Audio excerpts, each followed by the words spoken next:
Okay, good morning po.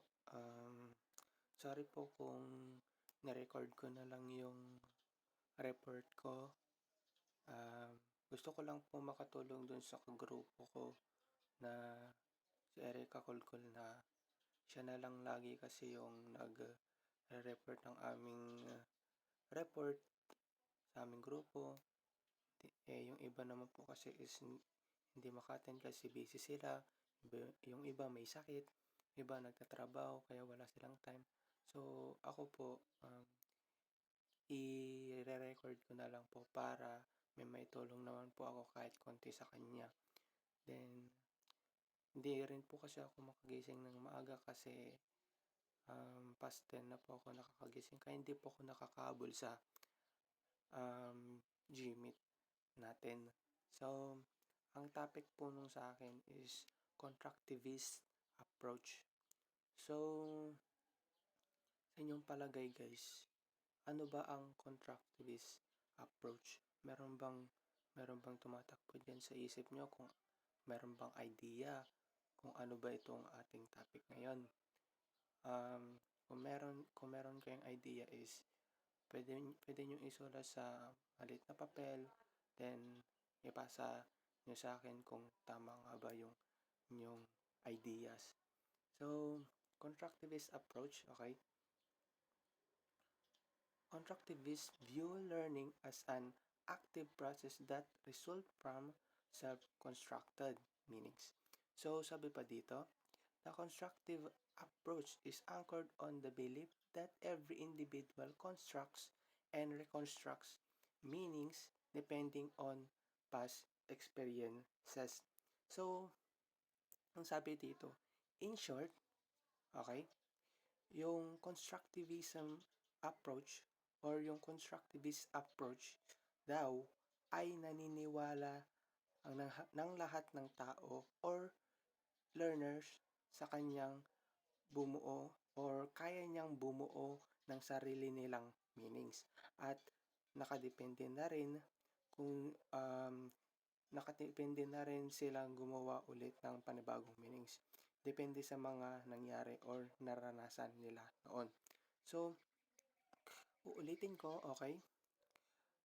Sabi dyan, okay, constructivist approach ay naniniwala ng lahat ng tao or learner kayang bumuo ng sarili nilang meanings at pwede silang gumawa ulit ng panibagong meanings. Depende sa mga nangyari or naranasan nila noon. So, yun po yung constructivist approach.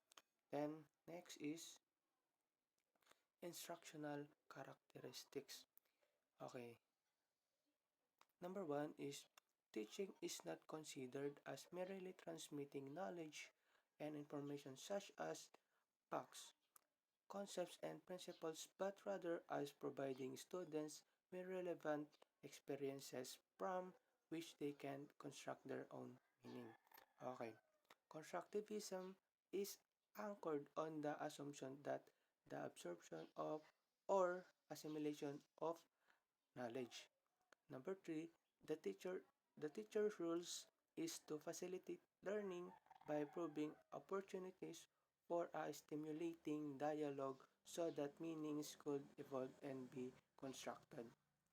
And number 4, the constructional materials include learning activities and events rather than fixed documents, laws, principles that almost always and learn unquestioned and simply recalled. And lastly, lessons are active-centered in order for them to experience or gain personal knowledge through active involvement. So, sabi nung sa una, teaching is not considered as merely transmitting knowledge and information such as facts, concepts, and principles, but rather as providing students with relevant experiences from which they can construct their own meanings. So, ang sabi dyan guys, um, teaching or ibang Tagalog ng teaching, um, pagtuturo, okay? Ang pagtuturo, hindi lang basta-basta pagpasa ng kaalaman at impormasyon. Sa teaching or sa pagtuturo, nagbibigay din ng mga halimbawa ng mga totoong pangyayari para makagawa yung mga students ng sarili nilang meaning. Okay, ulitin ko. Teaching or ang pagtuturo, hindi lang basta-basta pagpasa ng kaalaman at impormasyon. Sa teaching or pagtuturo, nagbibigay din ng mga halimbawa ng mga totoong pangyayari para makagawa yung mga students natin or students ng sarili nilang meaning. Okay, para siyang halimbawa sa activity. Um, uh, meron yung parang i-guide yung students para sa ganun hindi sila mahirapan. Halimbawa sa activities, group activities. So ang pino-point out dito is i-guide mo lang siya, then yung students mismo ang yung students mismo ang gagawa ng paraan para ma, ma, ma makalap niya or makakalap siya ng survey or information or ideas doon sa binigay mong topics or task sa kanya. Okay. And sabi pa dito, um, the teacher's rules is to facilitate learning by providing opportunities for stimulating dialogue so that meanings could involve and be constructed. So, yan naman is ang tungkulin ng isang guro ay i-guide. Kaya nang sabi ko, i-guide. I-guide lang siya para matuto yung students. Hindi natin pwedeng um, ibigay yung tamang sagot sa kanila. Eh di syempre, hindi na sila natuto kung ibibigay mo na yung sagot, di ba? Mas magandang i-guide na lang or bigyan sila ng some clues, okay? Some examples, some logic examples, some logic clues, okay? Para mas yung utak nila or yung intelligence nila mas mag-evolve sa kanilang sariling paraan. Doon matututo ang isang estudyante. Sabi dito, um, ang tungkulin ng isang guro ay i-guide ang mga students sa gamit ang pananalita, okay, sabi dito, dialogue, para magkaroon at makagawa ng mga meanings at panibagong concepts. So, yun nga, i-guide lang sila. Huwag natin silang pangunahan. Meron silang sariling pamamaraan, okay, para matuto. Okay, tayo mga teachers or kayong soon future teachers, okay, ang kailangan lang gawin is guide lang sila. Okay, para matuto yung students natin. Okay. Guidelines for its effective use. Okay, ito na yung mga guidelines. Ito na yung mga effective use or effective ways ng isang teacher. Okay. Encourage students to take their own initiative in undertaking a learning activity. Respect and accept the students' own ideas. Doon naman sa number 1, okay? Encourage students. The word encourage, okay? Encourage daw natin yung estudyante natin para matuto or mas madagdagan yung kaalaman nila. Encourage natin sila. Halimbawa, yung subject nyo is math. Siyempre, yung estudyante is not ayaw yung subject na yun kasi mahirap. So, ang gagawin ng teacher is to encourage them. Turuan mo sila ng step by step para mas magustuhan ka nila or mas magustuhan nila yung ibibigay mong activity learning. So, ang ano lang dito is i-guide mo ulit sila para mas matutunan nila yung topic na ibibigay mo. So, sabi dito, respect and accept the student's own ideas. So, sa mata naman, okay, kung kung ano yung gusto ng estudyante, kung ano yung lumabas sa utak niya, okay, i-respect pa rin natin. Okay. Sa pagtuturo, okay guys, bilang future teacher, sa pagtuturo kasi, ang mga teacher is nire-respect talaga nila yung mga sagot ng mga estudyante nila. Halimbawa, yung students mo is low learning, hindi masyado makakatch up, nahihirapan sa addition, halimbawa, 1 plus 7, ganun. Kung mali yung naisagot niya kasi nervyoso siya, sinabi niyang 9 or 7 or kung ano man, respect pa rin natin. Okay? Kung low learner siya, siya yung tutukan natin. Okay? Siya yung tutukan natin para makahabol siya sa mga kaklase niya. Kasi kung may isang slow learner, okay, halimbawa, ang members ng mga estudyante mo is 30, isa yung slow learner, dapat tutukan na lang natin siya. Kung halimbawa 5, pwede naman natin silang kausapin kung ano yung problema. Meron ba silang personal problems, subjects, or nahihirapan sila, masyadong mabilis? Okay guys, doon natin i-guide yung students. I-respect pa rin natin kung ano yung sagot ng mga estudyante. Every wrong answers, doon sila mas natututo kasi ginaguide ng isang teacher. Okay. Kung minsan, mga students, ginaguide rin nila yung mga teacher kasi mali rin yung mga teacher. So, parang salit-salitan lang. Okay. Parang, intindihan na po guys. Yun po yung ibig sabihin sa number 2. So, sabi pa dito, okay? Ask the students to recall past experiences, analyze, and see a connection with the new learning event. So, sa secondary education or pwede naman sa tertiary, okay? Sa mga college or high school, meron ito. Okay, kadalasan. Pero kadalasan sa college. Okay. Pero sa high school or secondary education, um, tinatanong pa rin ng teachers to kasi importante. Mas lalo na kung ang topic nyo is math or English. Okay.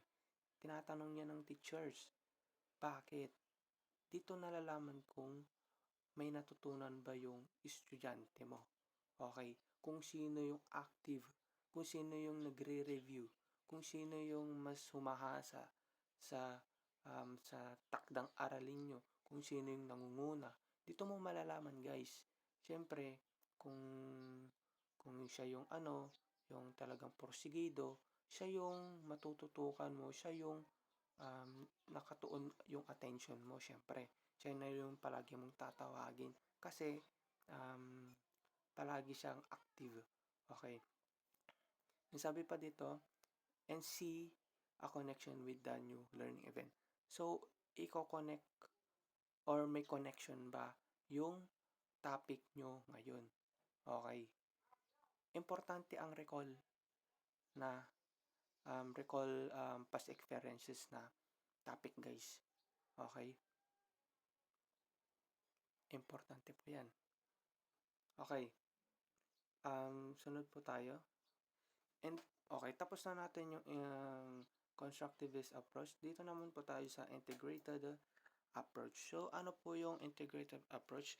Kung willing po kayong makinig or willing po kayong matuto, pwede nyo pong isulat yung tamang sagot or pwede pong isulat yung idea nyo kung ano po yan. Okay.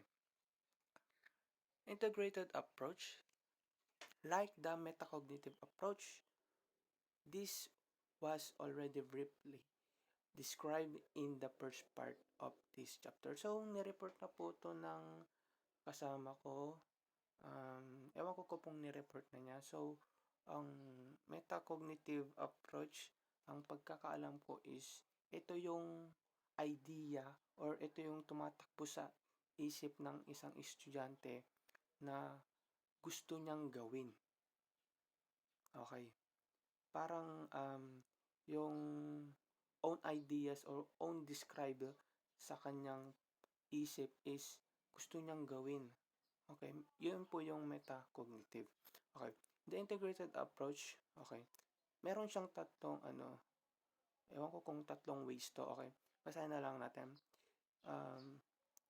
Is interdisciplinary, interdisciplinary, and transdisciplinary. So, wala po sa libro yan. So, research ko po and then mamaya itatopic po natin. So, dito po tayo sa pangatlo.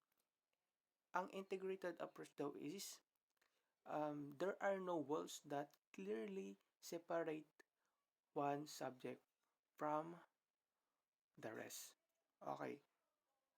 Ano naman po siguro, no? Acceptable na po siguro, no?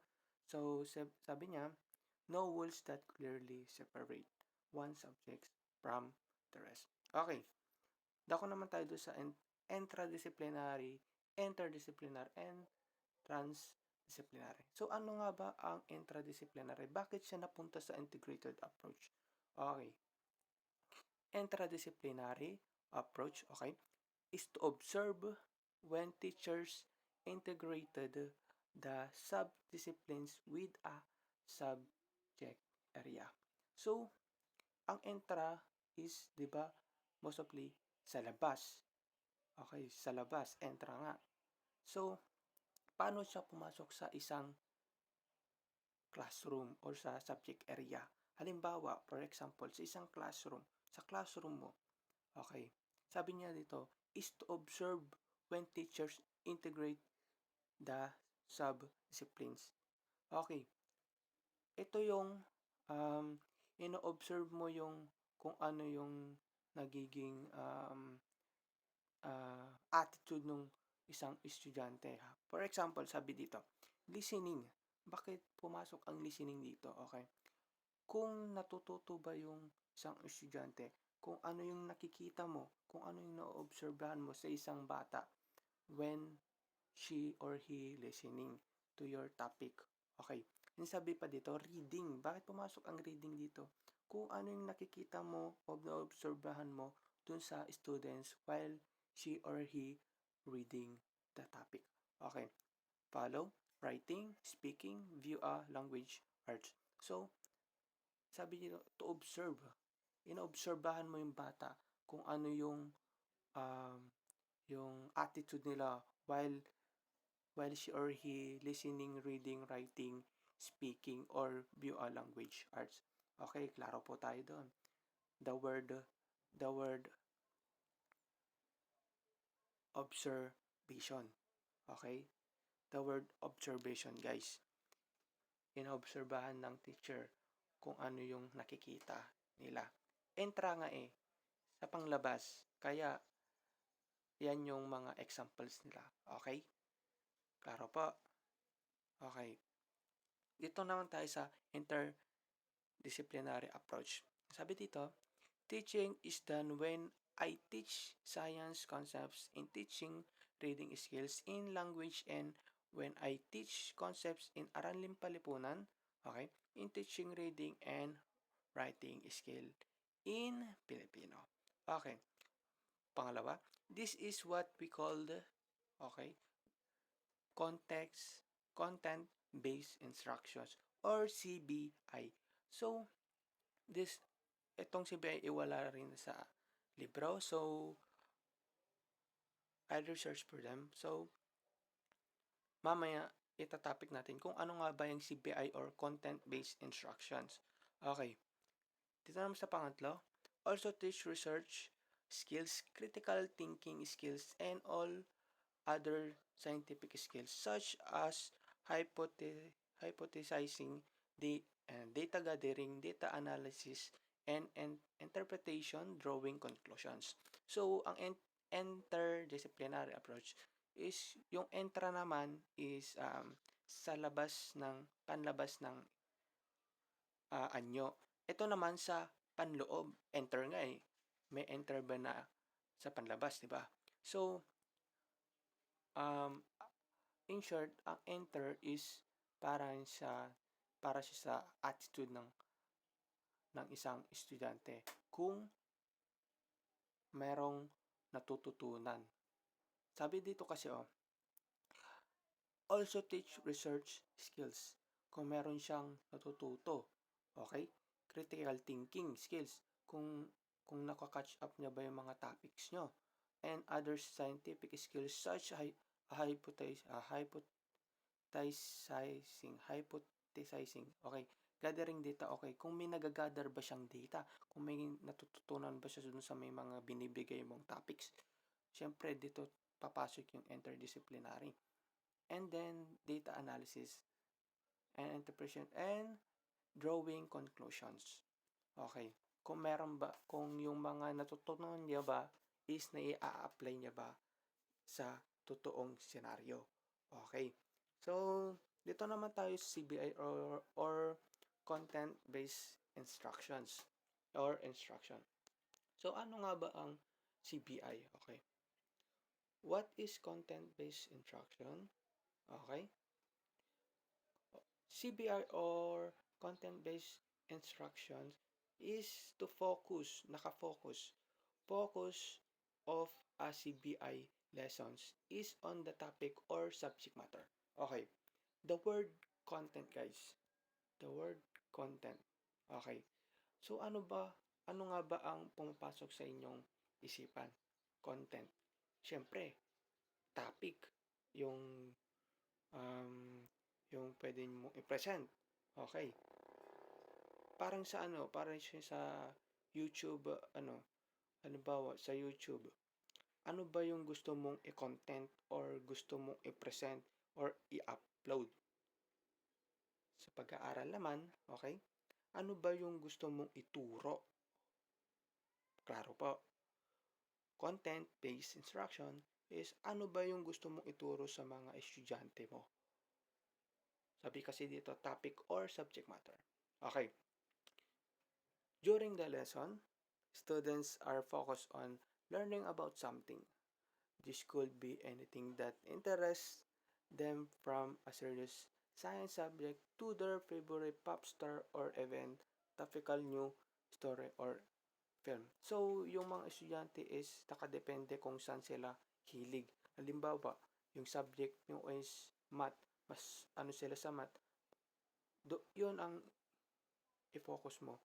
Turuan mo sila doon. Okay. And then, they learn about these subjects using the language they are trying to learn. Okay. Rather than their native language as a tool for developing knowledge, and so they develop their linguistic ability in the target language. Okay. Sabi dito, they develop their linguistic ability in the target language. Okay. For example, ako, Pilipino, Ilocano.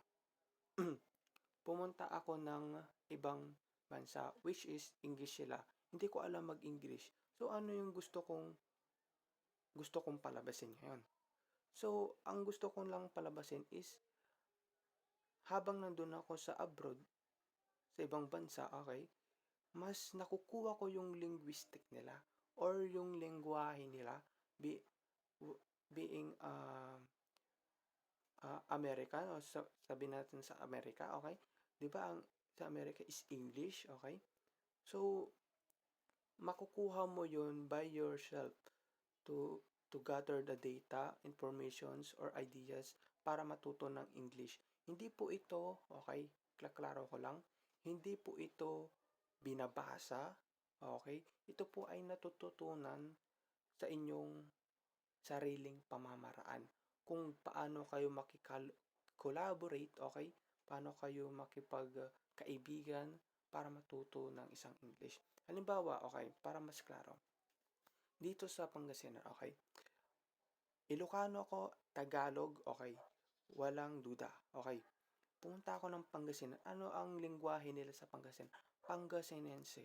Okay? Para para makausap ko yung gusto kong makausap, okay? Dapat matuto ako ng salita nila, which is Pangasinense. Okay. ang gagawin ko is magpapaturo, pwedeng magpaturo, or pwedeng matutunan. Paanong pag, pag, paanong pagtuturo? Okay. Kunyari, meron ka ng naging friend na Pangasinense, okay? Doon ka matututo kung ano yung gusto mong matuto. Halimbawa, yung wala kasi akong ibang ng Pangasinense. So, ito na lang. Inararaw takan mao. Okay? Ano nga ba? Siyempre, tatanungin mo kung ano yung meaning nun. So, mahal na mahal kita. Yata. Yata. So, yun. Parang ganun yung gusto kong sabihin. Hindi po to natututunan while reading. Natututunan to kung ano yung best way mo. Kung ano yung way mo para matuto. Okay. And then sabi pa nila dito, this is to be a more natural way or developing language ability and one that corresponds more to the way we originally learn our first language. So, okay, traceable first language sabi niya. Ito dapat yung nating natututunan. Kung saan tayo, Pilipinas, okay? Pilipino, okay? Ito dapat yung una nating natututunan sa mother tongue, okay? Then, sabi pa dito, so, klaro po tayo sa CBI. Tinatopic po ng CBI is kung paano tayo matuto sa ating pamamaraan, and then kung ano yung gusto nating isang kapag sa paaralan naman is kung ano yung topic or subject matter natin na gusto nating ituro. Okay. And then sabi pa dito, there are many ways to approach creating CBI lessons. So, meron daw ways. So, ano nga ba yun? Okay. Preparation. Preparation na to so kapag while reporting. Okay. So, example ko yun mamaya. Okay. Sabi dito, preparation. Okay. Bakit preparation? Okay. Sabi dito, choose a subject or interest to students. So, mamili daw tayo ng subject matter or topic na interesado yung estudyante natin. Halimbawa, okay. Halimbawa sa elementary, okay. Di ba halo-halo sa elementary? Andun na dun yung math, science, mathematics, English, ganon, halo-halo na sa isang teachers. So, kung ano yung gusto ng estudyanteng ituro, yun yung ituturo natin, syempre. Elementary pa lang naman. Pero kapag nakatungtong na siya sa high school and college, hindi na po ito na tutugunan or naitatopic. Kasi, sa high school kasi, kung ano yung gusto ng teacher na ituro, okay, kung saan mas matututo yung teacher, ay yung students, dun yung teachers. Sa college naman, okay, wala pong pinipiling subject. Nasa teachers na yan, kung ano yung ituturo nila. Okay. Sabi pa dito, find 3 or 4 suitable sources that deal with different aspects of the subjects, okay?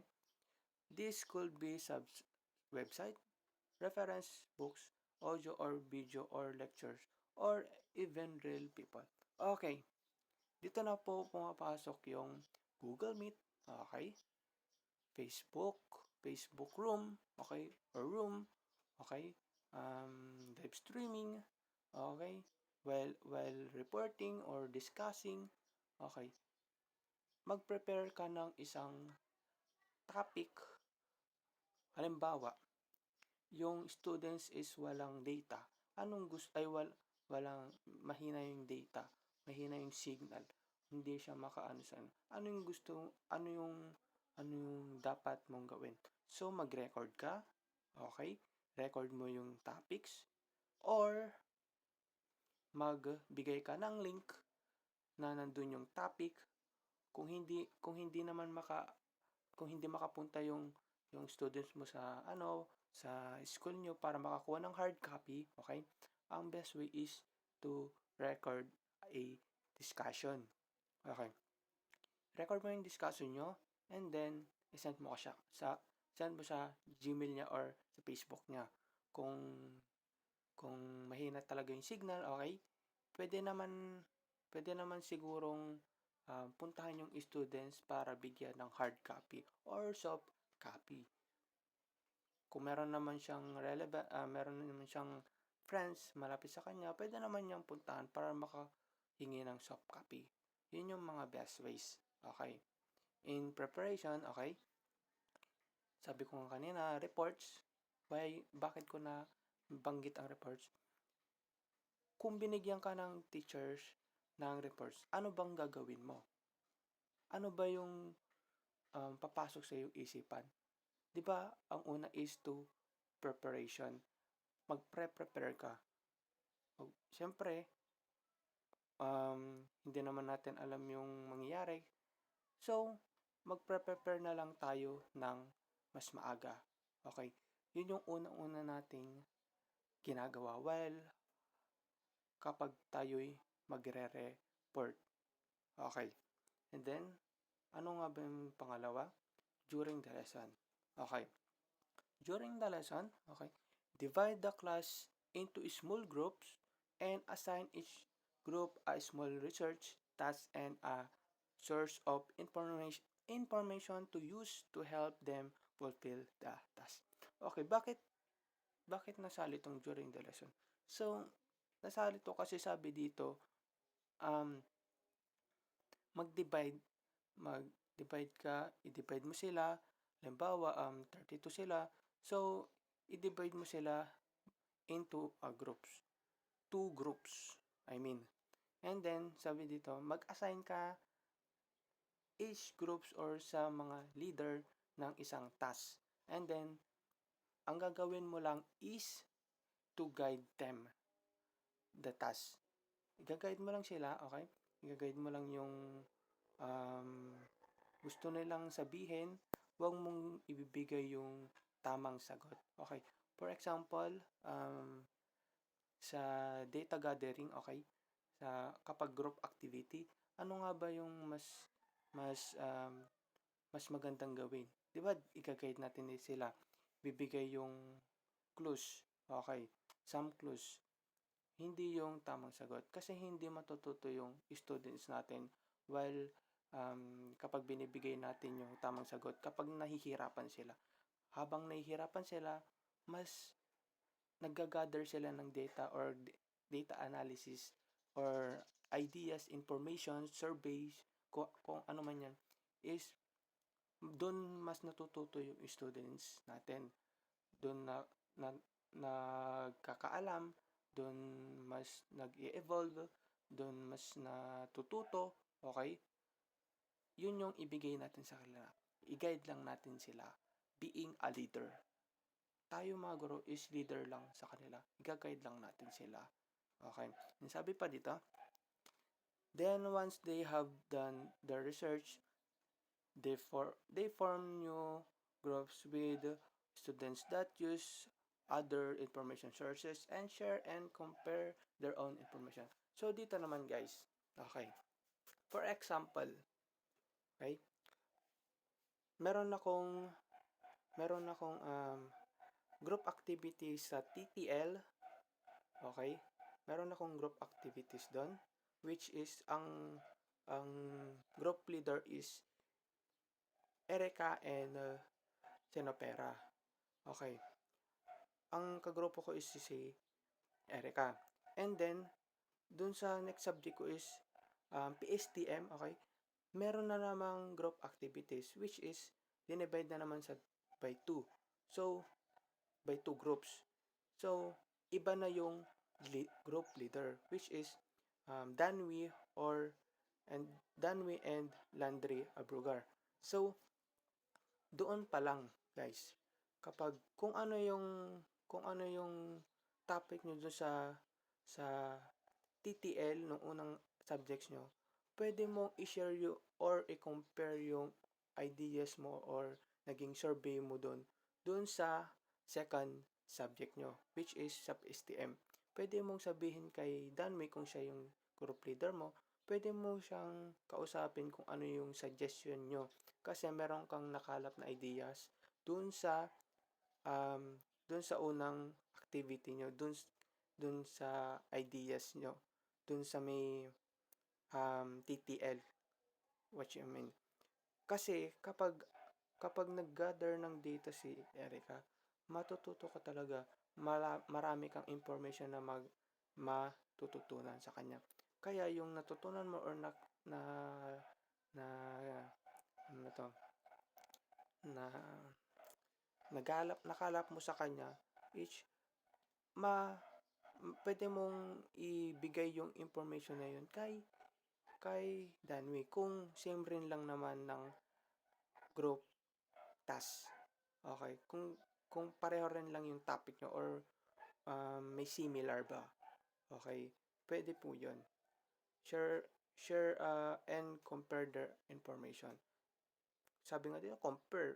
Pwede mo siyang i-compare kung tama nga ba yun na-gather mo data dun sa first group na sinalihan mo. Okay. Number 3, there should then be some products as the end result of this sharing of information, which could take the form of a group report or presentation of some kind. Okay. Parang kanina nga, share information and then share data gathering. Okay. Data analysis. Yun na po yun. Yung sinabi ko kanina, kung nakinig po kayo. Okay. Hello, bye. Okay. Advantages of content-based instruction. So, kung may advantages, siguro naman meron siyang disadvantages. Yung ano daw, CBI is mayroong advantages. So, tingnan natin. It can make learning a language more interesting and motivating. Okay. Students can use the language to fulfill a real purpose, which can make students both more independent and confident. So, yung ano daw, advantages daw ng isang CBI is natututo tayo ng ng language learning more interesting and sa ating sariling pamamaraan. Okay, hindi po, inuulit ko po ulit, hindi po ito na pag-aaralan ng language skills. Okay. While ang ano nito, ang purpose po ay natututo po tayo kung ano po yung pamamaraan natin, paano tayo matutunan isang language. Kaya yung sabi ko kanina sa linguistic, natututunan natin to kapag nakikipag-collab tayo sa isang tao kapag hindi natin alam yung lengguwahe nila. Okay, sabi dito, students can also develop a much wider knowledge of the world through CBI, which can feedback into improving and supporting their general educational needs. So, dito naman nadidevelop yung mas nadidevelop and mas lumalawak yung kaalaman nila. Okay? Yung advantages daw ng CBI is mas nakakakalap sila ng more information dahil dito sa CBI ito, sa content-based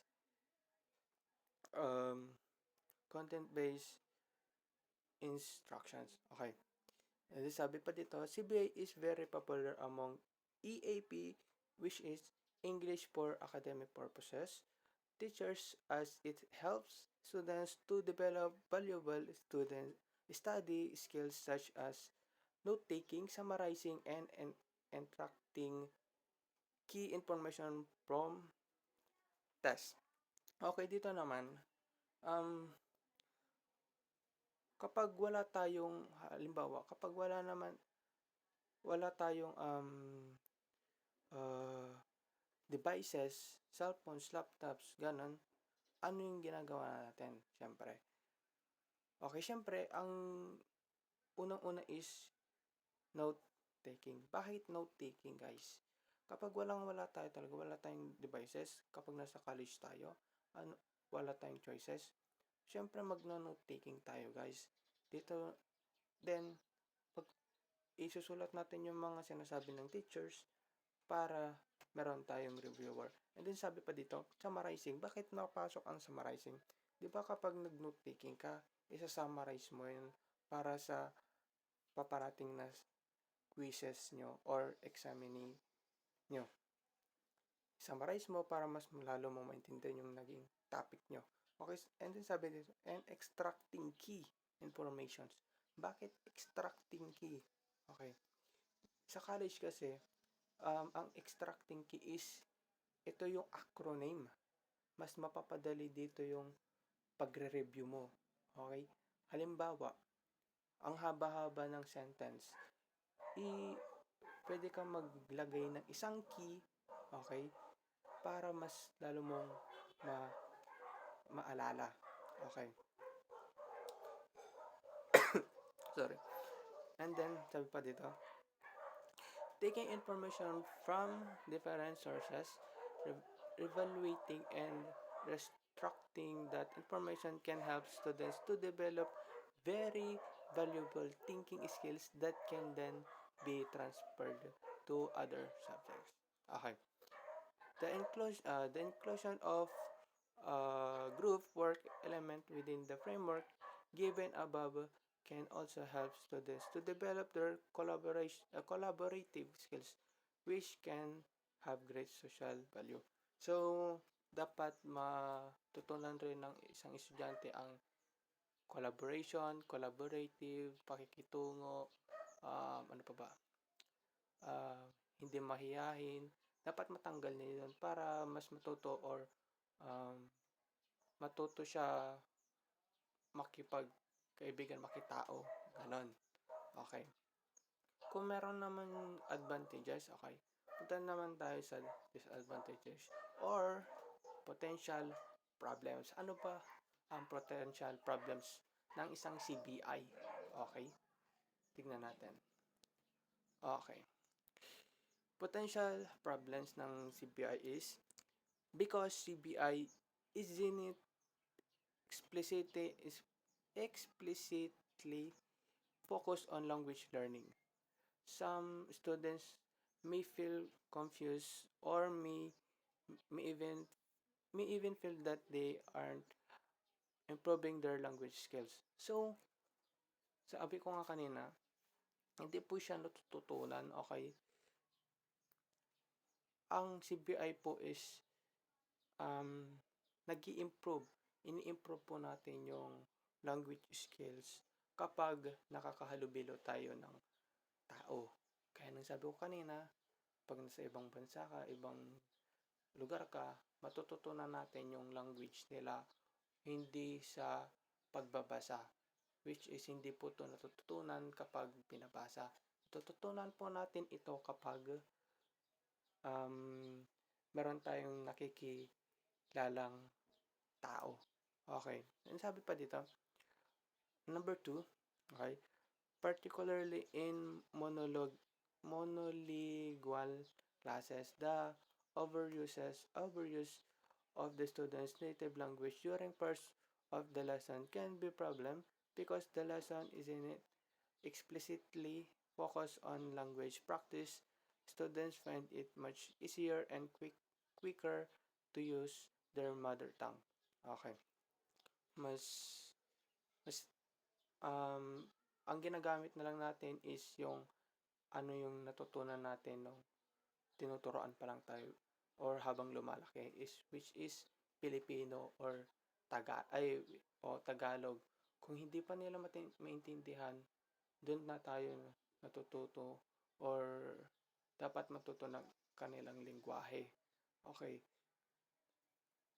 And sabi pa dito, number 3, it can be hard to find information sources and text that lower levels can understand.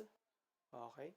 Also, the sharing of information in the target language may cause great difficulties. So, yung pag-share natin ng halimbawa, Pangasinense yung kausap natin, tapos nag-Ilocano ka, which is hindi naman nila alam.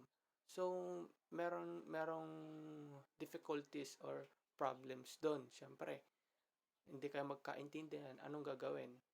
Okay, hanap kayo ng translator nyo siguro, or kakilala na kung ano yung gusto nyong sabihin, para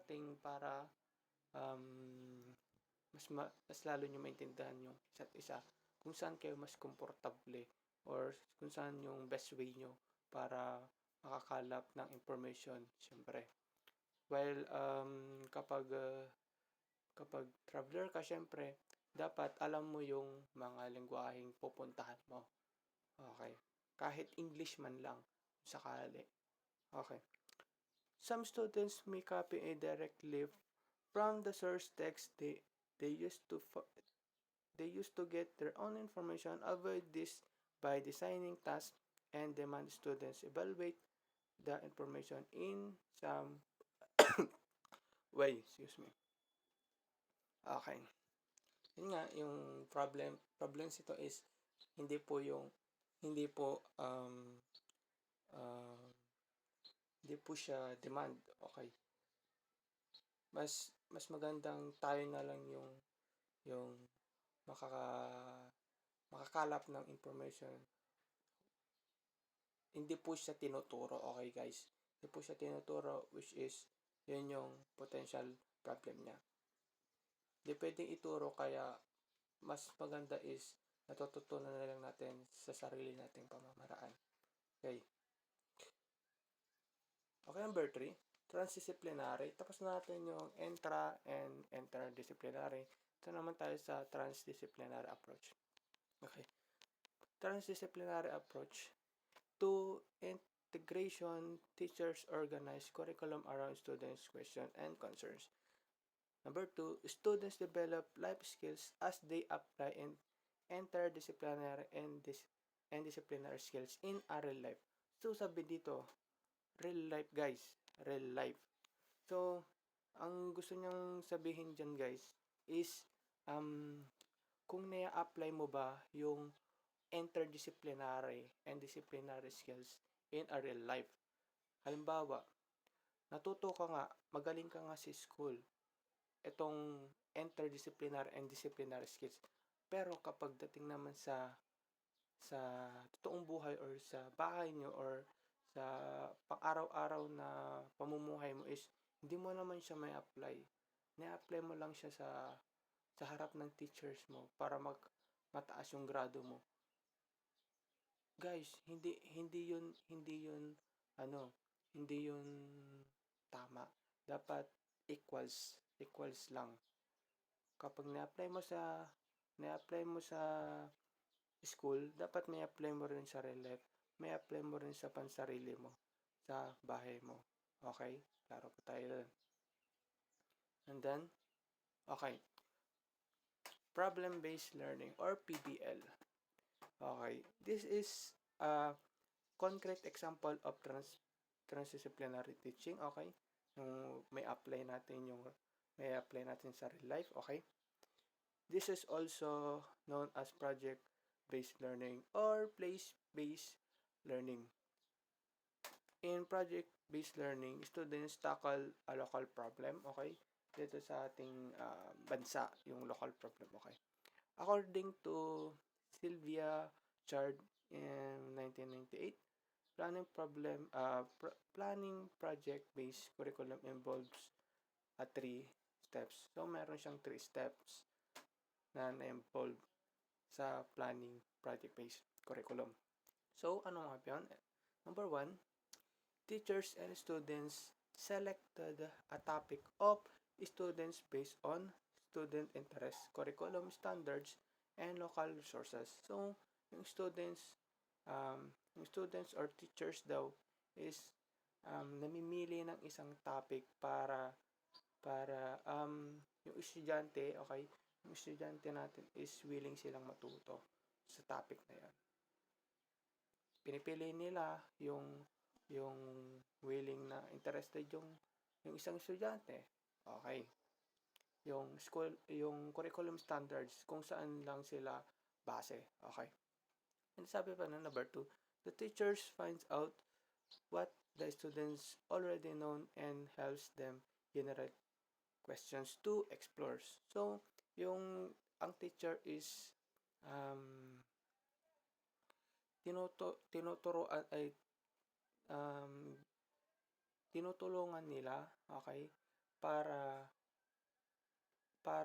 mas maintindihan na. Halimbawa, okay, sa isang questions, guys, kapag nagbigay ng questions yung teachers, tapos bigla mo siyang tinawag, ano yung magiging interaction niya or yung magiging attraction, anong, ano na to, yung face expression niya, 'di ba? Siyempre magugulat, mawawala siya sa sarili. Then kapag hindi niya nasagot yung question mo, anong dapat gawin? Siyempre, 'di ba, magtatawag ka ng isang estudyante para mas lalong maintindihan yung una mong tinawag. Kung hindi pa masagot, dito ka na papasok. Dito mo na ipapaliwanag kung ano yung gusto mong sabihin, kung ano yung tamang sagot doon sa questions mo, sa question na binigay mo sa kanila. Okay. And then number 3, students share their own with others in a culminating activity. Students display the results of their exploration and review and evaluate the project. Sabi dito kasi, students share their work. Okay. Ito, sa isang activity kasi, sa isang group activity, sineshare ng isang grupo, okay, ng isang leader, yung nagawa niya para sa ganon, yung mga members niya is alam nila yung dapat gawin kapag tatawagin sila ng teachers. Okay. Klaro po. Okay. So, hanggang doon na lang po yung report ko. And then, sana po hanggang sa dulo is nakinig po kayo or meron po kayong naintindihan sa report ko. And sorry po sa maingay na background kasi siyempre umaga pa, nagtatahulan yung mga aso, maingay, madaming dumadaan. Kung naririnig nyo, yun lang po yung report ko. Sana po nagustuhan nyo. Then, salamat po sa pakikinig.